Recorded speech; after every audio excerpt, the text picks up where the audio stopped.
Welcome to the decency codified marketing. मेरा नाम सैयद मोहम्मद फ़रहान कादिर है और आज हम बात करेंगे नंबर्स इन पाइथन में एक इंपॉर्टेंट कॉन्सेप्ट की जो कि है assignment operators, comparison and indexing. तो ये जब नंबर्स इन पाइथन के अंदर हम मज़ीद आगे जाते हैं, लास्ट वीडियो में मैंने आपको अर्थमेटिक ऑपरेटर्स करवाए थे, ऑपरेशंस करवाए थे उसमें। उसके बाद असाइनमेंट ऑपरेटर्स आते हैं। असाइनमेंट ऑपरेटर्स में हम आज की वीडियो इसके ऊपर डिटेल में देखेंगे, उसके ऊपर फिर उसके अंदर कंपैरिजन हम किस तरीके से करते हैं और आखिर में फिर हम इंडेक्सिंग किस तरीके से करते हैं। तो हम इसमें आगे बढ़ने से पहले मैं आपको लेकर जाता हूँ अपने यूट्यूब चैनल पर। तो आप जाइए यूट्यूब पर, वहाँ पर सर्च कीजिए the decency codified marketing. Channel को सब्सक्राइब करें और बेल आइकन को ज़रूर क्लिक करें, हो सके तो ज़रूर शेयर कीजिए इसको। अच्छा, वहाँ पर आप जैसे जाएंगे तो प्लेलिस्ट का सेक्शन, आप इसमें जाइए और यहाँ पर आपको एक प्लेलिस्ट नज़र आ जाएगी टुवर्ड्स प्रैक्टिकल एडवांस पाइथन। इस पर आप जैसे क्लिक करेंगे तो आपके सामने एक प्लेलिस्ट खुल जाएगी इस तरीके से। तो इस प्लेलिस्ट में आप जैसे जाएंगे तो आप देखेंगे मेरी एक एक वीडियो इसमें अपडेट होती चली जा रही है। मैं एक एक वीडियो इसके अंदर डाल रहा हूँ और इसमें बहुत डेप्थ और बहुत डिटेल के साथ मैं काम कर रहा हूँ। यानी ये पाइथन के अंदर एक डीप डाइव है। डीप डाइव इससे मुराद ये है कि हम पाइथन को प्रैक्टिकल ओरिएंटेड, स्किल ओरिएंटेड और प्रोजेक्ट बेस्ड कर रहे हैं। प्रोजेक्ट हर वीडियो के अंदर तो प्रोजेक्ट नहीं आएंगे। प्रोजेक्ट तो हम पर्टिकुलर एक सेक्शन करेंगे, उसके बाद हम इसके अंदर छोटे मोटे प्रोजेक्ट्स बनाएंगे और फिर वक्त के साथ साथ इसमें मज़ीद आगे प्रोजेक्ट्स बनाएंगे। तो आज के जब हमारा टॉपिक इंशाल्लाह कंप्लीट होगा तो मैं आपसे छोटा सा प्रोजेक्ट बनवाऊँगा। छोटा सा प्रोजेक्ट तो नहीं कहेंगे उसको, प्रोग्राम ही कह लेंगे। तो वो छोटा सा प्रोग्राम हम इसमें एक 3-4 प्रोग्राम्स बनाएंगे और फिर इससे ये होगा कि हमारी एक वर्किंग सामने आ जाएगी कि हमने क्या किया अभी तक, और जो जितनी चीज़ें हम कर चुके हैं हम सिर्फ उन्हीं को इस्तेमाल करने की कोशिश करेंगे। अगर नहीं हो सका, वैसे तो हो जाएगा, क्यों नहीं होगा, क्योंकि 2 चीज़ें करके भी हम छोटे मोटे प्रोग्राम्स बना सकते हैं। खैर, ये तो एक नॉर्मल सी बात कर दी। दूसरा ये कि पाइथन की जो मैंने प्लेलिस्ट यहाँ पे बनाई है ये बहुत इन डेप्थ और इन डिटेल है, डीप डाइव के साथ है। वजह इसकी ये है कि आप यहीं से अंदाज़ा लगा लें कि मैंने स्ट्रिंग के ऊपर 3.1 से लेकर 3.7 तक वीडियोस बनाई हुई हैं। सारी की सारी डीप डाइव हैं और बहुत इन डेप्थ और इन डिटेल है। कम से कम आप यहाँ से पाइथन सीखने के बाद पाइथन के साथ आराम से कंफर्टेबल हो जाएंगे। यानी आपकी बेस स्ट्रांग होगी तो आप पाइथन के साथ वर्किंग नहीं बल्कि पाइथन के साथ खेल सकेंगे। तो इसी कॉन्सेप्ट के साथ कि मैं दैट्स वाई मैं इसको इतना डिटेल में लेकर जा रहा हूँ और आपको आसान लफ्ज़ों में बहुत ईजी अंदाज में समझा रहा हूँ। तो खैर आगे चलते हैं। ये प्लेलिस्ट को एक्सेस कीजिए और शेयर कीजिए और देखिए, वीडियोज़ को फॉलो कीजिए। और एक रिक्वेस्ट ये है कि इसको डाउनलोड ना कीजिएगा, आप यूट्यूब पे देखिए ताकि मेरे पास एक एनालिटिक्स आ सके कि आप कौन कौन मेरी वीडियोस देख रहा है और कितनी देख रहा है। तो उससे मुझे एक फ़ायदा होता है। खैर, तो आगे चलते हैं हम लोग। हम वापस चलते हैं अपने टॉपिक के ऊपर, जो हमारा टॉपिक था असाइनमेंट ऑपरेटर्स, कंपैरिजन और इंडेक्सिंग का। तो सबसे पहले मैं अपने विजुअल स्टूडियो कोड के ऊपर जाता हूँ। विजुअल स्टूडियो कोड के ऊपर जाने के बाद मैं क्या करता हूँ, यहाँ पर मैं एक फ़ाइल क्रिएट करता हूँ। फ़ाइल क्रिएट करने से पहले मैं विंडोज़ थोड़ी सी बड़ी कर लेता हूँ और यहाँ पर इस तरीके से, और यहाँ पर मैं फ़ाइल क्रिएट करता हूँ। इसका नाम मैं रखता हूँ 4.3 और यहाँ पर लिख दूँ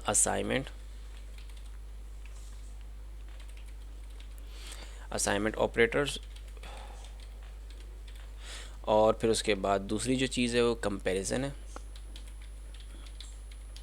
और आखिर में जो चीज़ है वो इंडेक्सिंग है। और फिर .py लिख दूंगा क्योंकि पाइथन की एक्सटेंशन है। तो मैंने जैसे लिखा तो ये देखिए मेरी फाइल यहाँ पे क्रिएट हो चुकी है पाइथन की। तो मैं नॉर्मल सबसे पहले तो मैं एक काम करता हूँ, एक्सप्लोरर को हाइड कर लेता हूँ ताकि मेरे पास वर्क स्पेस बड़ा हो सके यहाँ पे, और मैं यहाँ पे विंडोज़ को नॉर्मल पे ले आता हूँ इस तरीके से। तो अब हम यहाँ पे वर्किंग करना शुरू करते हैं। तो सबसे पहले मैं यहाँ पे एक हेडिंग डाल देता हूँ। हेडिंग मैंने डाल दी है असाइनमेंट ऑपरेटर्स की। तो असाइनमेंट ऑपरेटर्स के अंदर मैंने जो सबसे पहली वैल्यू यहाँ पे जो लिखी है वो है x इज़ इक्वल्स टू 5। तो इसमें बेसिकली क्या है, x एक वेरिएबल है जिसमें एक वैल्यू असाइन की जा रही है, वैल्यू दी जा रही है 5। तो इस यानी कि इस वेरिएबल के अंदर जो वैल्यू असाइन की जा रही है किसके ज़रिए, इसके ज़रिए, यानी इक्वल का जो साइन दरमियान में मौजूद है। तो इसको हम असाइनमेंट ऑपरेटर कहेंगे। तो ये बेसिकली असाइनमेंट ऑपरेटर होता है। अब हम आगे चलते हैं और मज़ीद असाइनमेंट ऑपरेटर्स को हम देखते हैं। तो सबसे पहले जो हम जिस असाइनमेंट की बात की, जिस असाइनमेंट ऑपरेटर की बात की है वो हमारे पास है इक्वल का साइन। ठीक है जी, ये लीजिए इक्वल। अब सेकंड असाइनमेंट ऑपरेटर की हम बात करते हैं और वो है बेसिकली वो है हमारे पास प्लस का। ठीक है जी, यानी कि अगर हम इस तरीके से प्लस और इक्वल का साइन इस्तेमाल करते हैं तो ये किस लिए इस्तेमाल होता है। लेट्स से मेरे पास x इज़ इक्वल्स टू क्या है, पहले x नहीं करते हैं, यहाँ पे x हर जगह अपने किया है, इसको हम a कर लेते हैं। अब नेक्स्ट वैल्यूज़ हम b फिर c फिर इस तरीके से। तो अगर मैं यहाँ पे इसको प्रिंट करूँगा, प्रिंट कर दो किसको, a को, तो वो मुझे a को प्रिंट करके दे देगा। ठीक है, मैं ट्राई करता हूँ इसको, ये देखें मुझे करके देता है कि नहीं। ये ये देखिए उसने मुझे 5 प्रिंट करके दे दिया। अब मैं नेक्स्ट वैल्यू यहाँ पे प्रिंट करता हूँ और यहाँ पे मैं लिखता हूँ b इज़ इक्वल्स टू 5, ये 6 कर देते हैं, ठीक है। b इज इक्वल्स टू 6 है। अब मैं कह देता हूँ दोबारा b is equals two plus, और इसका मतलब ये है प्लस और ये वाला इक्वल, यानी असाइनमेंट का जो ऑपरेटर है मैं इस तरीके से इस्तेमाल करूँगा, प्लस इक्वल, और इसके अंदर क्या ऐड कर दूँगा मैं, मज़ीद इसके अंदर 9 ऐड कर देता हूँ। 9 को छोड़ने तेरे हम 3 ऐड कर देते हैं, चलो 3 और 5 जो भी है 4 कर लेते हैं। तो जैसे मैं इस तरीके से करूँगा और आखिर में कहता हूँ मैं प्रिंट कर दो, किस चीज़ को प्रिंट कर दो, प्रिंट कर दो बी को मैं जैसे प्रिंट करवाऊँगा तो देखिए उसको क्या करेगा, ऑलरेडी बी की वैल्यू क्या थी 6 थी, तो उसने बी के अंदर प्लस मजीद कर दिया 4, तो कितना कर देगा 10 कर देगा, 6 + 4 10 हो जाएगा। तो हम ट्राई करके देखते हैं कि यही आंसर है कि नहीं। ये देखिए उसने मुझे 10 आंसर दे दिए नीचे, ठीक है। तो ये बेसिकली ये जो प्लस इक्वल का असाइनमेंट ऑपरेटर है ये इस काम के लिए इस्तेमाल होता है। तो अब मैं नेक्स्ट ऑपरेटर जो है उसके हवाले से बात करता हूँ। लेट से वो है मिसाल के तौर पे मेरे पास माइनस और इक्वल का, यानी कि अब मैंने क्या करना है, इसको किस तरीके से इस्तेमाल करना है। लेट से मेरे पास c की वैल्यू है, c की वैल्यू मेरे पास 5 है, ठीक है। अब c की वैल्यू मेरे पास 5 है तो मैं क्या करता हूँ, इसके अंदर c इज़ इक्वल्स टू, उससे पहले मैंने माइनस का साइन लगाया, माइनस इक्वल्स टू क्या, इसमें से 3 माइनस कर दो तो क्या आना चाहिए, ज़ाहिर 2 आना चाहिए। तो ट्राई करके देखते हैं यही देता है कि नहीं। तो मैंने कहा प्रिंट कर दो भाई, प्रिंट कर दो सी को। जैसे मैंने सी को प्रिंट करवाया तो अब ज़रा देखते हैं क्या आंसर मुझे देता है। ये देखिए उसने मुझे 2 ऐड कर आंसर दे दिया। तो इसका मतलब ये असाइनमेंट ऑपरेटर में हमने एक ये इस्तेमाल किया, दूसरा प्लस वाला इस्तेमाल, अब माइनस वाला, यानी आप एक वैल्यू ऑलरेडी दे चुके हैं, यानी 5 दे चुके हैं, फिर आपने कहा माइनस कर दो उसके अंदर से, क्या 3 माइनस कर दो इस सी के अंदर से, तो 5 में से 3 माइनस करेगा 2, मेरे पास आंसर आ जाएगा प्रिंट के अंदर, ठीक है जी। अब नेक्स्ट असाइनमेंट ऑपरेटर मेरे पास जो मौजूद है वो है मल्टीप्लाई का, यानी कि अगर मैं इसको इस तरीके से करूँगा और यहाँ पर मैं एक कमेंट लिखता हूँ और यहाँ पे आपके लिए लिखता हूँ मल्टीप्लाई और इक्वल का। तो हम सबसे पहले क्या करते हैं, मैं यहाँ पे एक काम करता हूँ, मेरे पास d है इज़ इक्वल्स टू 4, ठीक है। d इक्वल्स टू 4 है, मैंने कहा d is equals to multiply equals, अब उसको किससे मल्टीप्लाई कर दो, 3 से मल्टीप्लाई कर दो। तो अब ये क्या करेगा, d इसके पास 4 था, अब इसको मल्टीप्लाई कर देगा 3 के साथ, जो 3 के साथ मल्टीप्लाई करेगा उसको 24 कह रहा है 12 कर देगा उसको। तो हम ज़रा करके देखते हैं प्रिंट ऐसे ही करते हैं कि नहीं। तो यहाँ पर मैंने किया और d को प्रिंट किया, तो देखते हैं मुझे 12 देता है कि नहीं। ये लीजिए, ये देखिए इसने मुझे 12 आंसर दे दिया। तो ये बेसिकली असाइनमेंट ऑपरेटर का एक और वो था। अब एक और असाइनमेंट ऑपरेटर मेरे पास है, उसको हम इस तरीके से इस्तेमाल करेंगे कि वो डिवाइड इक्वल के साथ इस्तेमाल हो रहा है, ठीक है। अब वो करके देखते हैं हम लोग। तो सबसे पहले मेरे पास ई जो है इस इक्वल्स टू 8 है, ठीक है।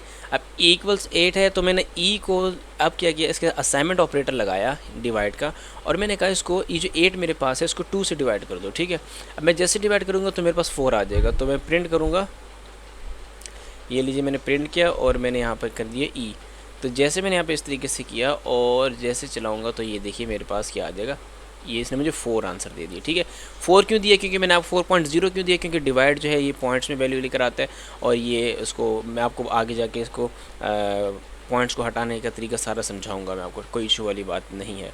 तो अब मैं अगले जो है मेरे पास वो है मॉड्यूलस का, यानी कि अगर हम इसमें बात करते हैं, मैं यहाँ पे कमेंट लगाता हूँ, कमेंट लगाने के बाद यहाँ पे मैंने मॉड्यूलस का साइन लगाया, मॉड्यूलस के बाद इक्वल का साइन लगा दिया। तो बेसिकली मॉड्यूलस क्या करता है, मॉड्यूलस मेरे पास ये करता है कि मैंने लेट से मैंने f जो है इक्वल्स कर दिया 10 के, ठीक है, 10 के इक्वल्स कर दिया। अब मैं कहता हूँ इस f के अंदर f का जो मॉड्यूलस है फाइंड करो, f मॉड्यूलस, और इक्वल करने के बाद मुझे बताओ इसमें 2 किस तरीके से बचता है, ये 3 किस तरीके से बचता है, क्या होता है, हम इस तरीके से कुछ करके देखते हैं। तो लेट्स से मैंने मॉड्यूलस 2 लगाया, तो अब मैं इसको जब प्रिंट करवाऊँगा तो देखते हैं मेरे पास क्या आंसर आता है। मैं कहता हूँ प्रिंट कर दो, प्रिंट कर दो मेरे पास F कर दो प्रिंट, Ctrl+S, और मैं इस प्रोग्राम को चलाता हूँ। ये देखिए उसने मुझे 0 दे दिया। 0 क्यों दिया ये मैं भी आपको समझाता हूँ कि किस तरीके से दिया इसने 0। तो मॉड्यूलस के साइन का मैंने आपको पहले भी बताया था, लास्ट जब मैंने अर्थमेटिक ऑपरेटर्स बताया था कि मॉड्यूलस हमें क्या बता रहे होते हैं, बेसिकली रिमाइंडर बता रहे होते हैं, रिमाइंडर, ठीक है। अब रिमाइंडर बता रहे होते तो मैं ये कहने की कोशिश कर रहा हूँ कि 5 मेरे f की वैल्यू मेरे पास 10 थी, फिर मैं इसको मॉड्यूलस यानी इसको 2 से मैं डिवाइड करवाऊँगा, तो 2 से डिवाइड करवाऊँगा तो कम्प्लीटली डिवाइड हो जाएगा, तो पीछे रिमाइंडर कुछ नहीं बचेगा। दैट्स वाई उसने मुझे 0 रिमाइंडर दिया। लेट्स से अगर मैं इसकी जगह 3 कर देता हूँ, अब मुझे वो 1 दे देगा रिमाइंडर, ठीक है। Ctrl+S, तो यहाँ पे मैं इसको जैसे चलाऊँगा तो ये देखिए उसने मुझे 1 दे दिया। देख रहे हैं आप इस तरीके से। इसके पीछे कहानी क्या है, कहानी मैं आपको समझा देता हूँ। ये देखिए ये मैंने इस तरीके से लिखा। क्या है मेरे पास वैल्यू, मेरे पास 10 है। 10 जो है किसके बराबर है, 10 के अंदर 3 कितनी टाइम्स आते हैं, मैंने कहा 3 मल्टीप्लाई बाई 3 मल्टीप्लाई बाई 3 कितने हो गए 9, सॉरी 3 + 3 + 3 ये हो गया 9, प्लस कितना करूँगा कि 10 हो जाए, तो मैंने कहा +1। तो ये 1 जो बेसिकली एक्स्ट्रा जो नंबर आया है ये हमारे पास बेसिकली मॉडुलस होता है। तो यहाँ पे 1 हमारे पास क्या आ जाएगा, मॉडुलस रिमाइंडर बच जाएगा। तो बिल्कुल यही काम यहाँ पर इसने किया है। देखिए मुझे इसने 1 यहाँ पे आंसर में दे दिया, और मैंने जब यहाँ पे 2 लिखा था 2 कम्प्लीटली डिवाइड हो रहा था। यहाँ पे मैं अगर इसको कॉपी लाइन डाउन करता हूँ, यानी कि अगर मैं यहाँ पे 2 कर देता हूँ इसको, यानी इस तरीके से, तो अभी क्या करेगा, ये करेगा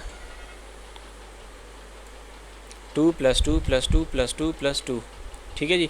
तो 2 करेंगे तो क्या हो जाएगा, इक्वल्स 0। 0 क्यों, क्योंकि 10 जो है 2 + 4 + 6 प्लस, और ये हो जाएगा करते करते 10 हो जाएगा। 10 हो गया। 10 होने के बाद पीछे रिमाइंडर क्या बचा, कुछ भी नहीं, ज़्यादा 10 कंप्लीट हो गया तो पीछे रिमाइंडर 0 बचा। दैट्स वाई उसने मुझे 0 दिया था। ये लीजिए मैं चला के दिखाता हूँ, ये मुझे दोबारा 0 दे देगा Ctrl+S करके। ये 1 इसने असल में पहले वाला करके दे दिया। अगर हम इसको अगर मैं इसको कमेंट आउट करता हूँ, लेट से,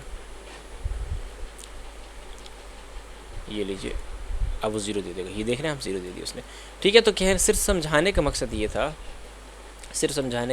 था, कि मॉडुलस किस तरीके से काम करते हैं, मॉडुलस का असाइनमेंट ऑपरेटर किस तरीके से काम कर रहा होता है।